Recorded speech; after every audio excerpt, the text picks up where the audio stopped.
budget lang tayo ka. 700 pesos starting. So, una kong binili ay this. Pipino. Basta 105 to sila lang. Kasi 95 to eh. Ito, wala, may room. Ano pa rin? Yung mga binibili sa dilim. And then, pipino. May plastic na pala siya. Pipino. And 105. Tapos, sa Loyot, wala lang. Bet ko lang bumili. 10 piso. 105 put sila lahat. Sa tindahan ko lang binili. And then, tofu. Tofu, may favorite. 70. Kasi 10 peraso yan. Malalaki na.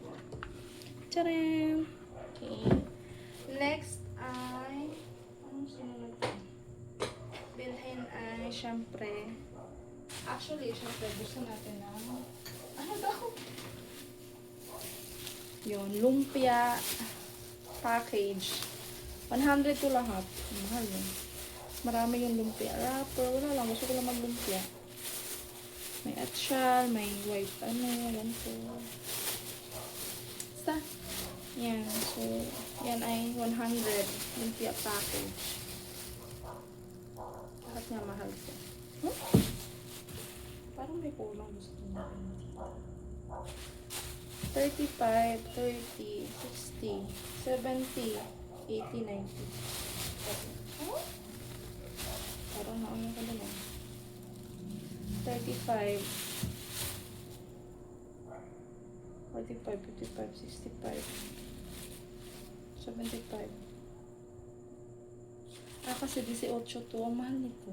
Anyways.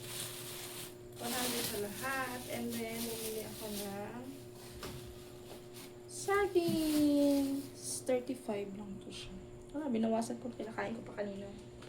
And then, syempre, dumaan ako sa Pure Mart para bumili ng tissue, mga napkins. So, total niya is 115.50. Merong ganito. Wala kasing garlic powder.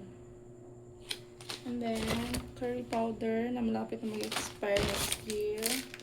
Yung black pepper kasi wala na. And then, napkin kasi wala na akong napkin na stock. For the first time ever. Nabusin akong stock. And of course, 70 pesos na itlog. Dapat kasi, hindi ako bibili ng lumpia package. And, kung ano-ano pa. Kaya lang